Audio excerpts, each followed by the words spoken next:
Iniciamos con información nacional. La semana pasada le adelanté que el viernes 23 de agosto, es decir, el viernes de esta semana, es la fecha límite para que el INE defina las listas plurinominales para la Cámara de Diputados.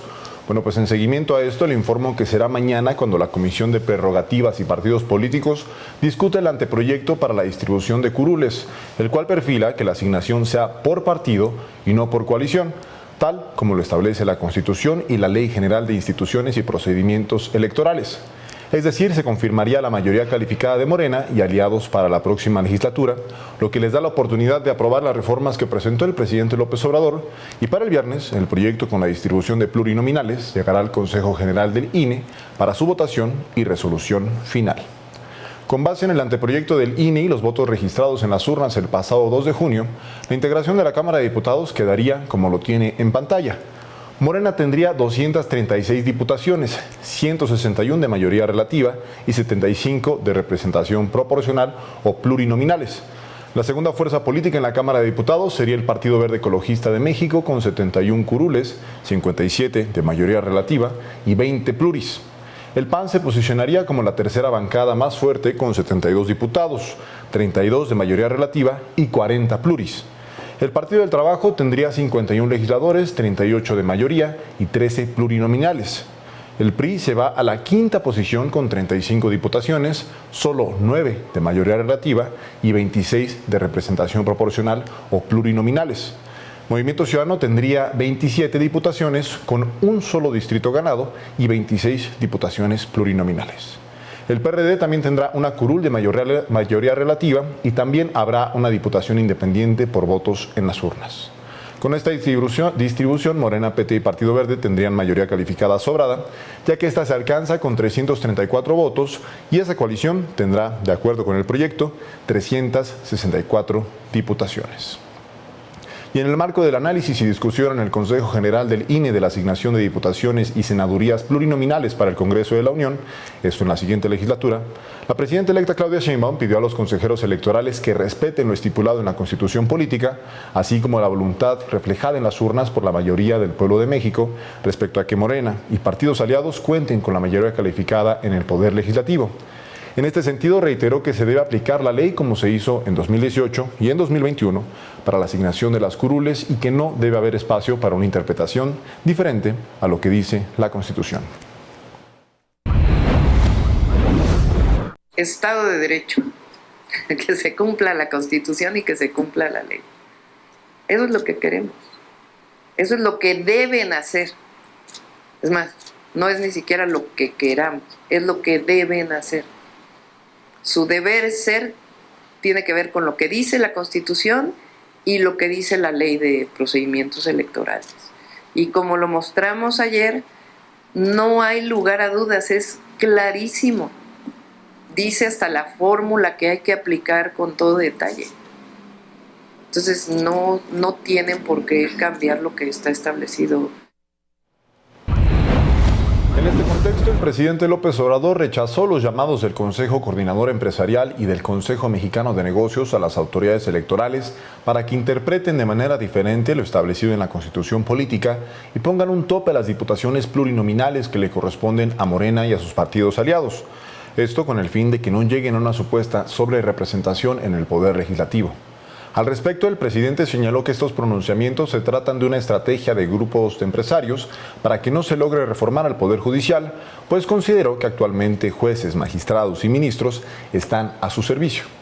En este sentido, exhortó a los 5 empresarios más ricos del país a que opinen abiertamente sobre la supuesta sobrerepresentación de Morena y digan si están de acuerdo en que las organizaciones a las que pertenecen soliciten que se viole la Constitución. Las personas a las que se refirió son Carlos Slim, Germán Larrea, Ricardo Salinas Pliego, la familia Bailleres y a María Asunción Aramburu Zavala. Me gustaría que conocieran sobre esta argumentación. Los 5 más ricos de México, de acuerdo a la revista Forbes. Aquí lo que queremos es que ellos son escuchados y respetados, a que vivamos en un país con un auténtico Estado de Derecho y que hagamos el compromiso de desterrar la corrupción y la impunidad, y que ellos nos den su opinión. Quien respondió casi de inmediato al llamado del presidente López Obrador fue el usurero Ricardo Salinas Pliego, quien cuestionó el número de curules que le corresponderán a Morena y partidos aliados en la Cámara de Diputados, lo cual definió como un robo a plena luz del día. También criticó que el mandatario federal diga que los empresarios son respetados y escuchados, y también le pidió seriedad. Y mire, ya se lo comentaba, más de 55,000 trabajadores del Poder Judicial suspendieron actividades en rechazo a la reforma al Poder Judicial. Bueno, pues a ellos se unirán a partir de mañana los jueces y magistrados de circuito de más de 25 estados, quienes votaron por irse a un paro indefinido en lo que autodenominan una defensa de la autonomía del Poder Judicial. Desde el Consejo de la Judicatura Federal se informó que han tomado nota de los diversos oficios que informan de la suspensión de labores y reconocen que los paristas han acordado atender los casos de resolución urgente. Sin embargo, aún no se ha publicado la lista de juzgadores y tribunales que estarán de guardia. Frente a esta postura, el presidente López Obrador aseguró que a la mayoría de los mexicanos no les va a importar el paro del Poder Judicial y que más bien, al no haber jueces, magistrados y ministros en activo, se va a ayudar a que no se libere a delincuentes del crimen organizado, ni tampoco de cuello blanco.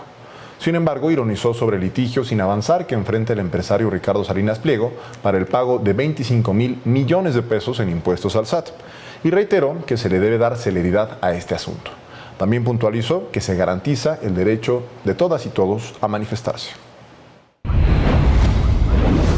Y en lo que a nosotros corresponde, respeto absoluto a su huelga, libertad.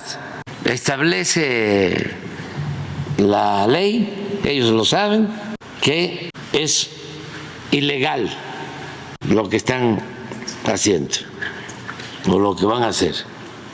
Pero no nos corresponde a nosotros sancionar, le corresponde al Consejo de la Judicatura, es decir, al mismo Poder Judicial.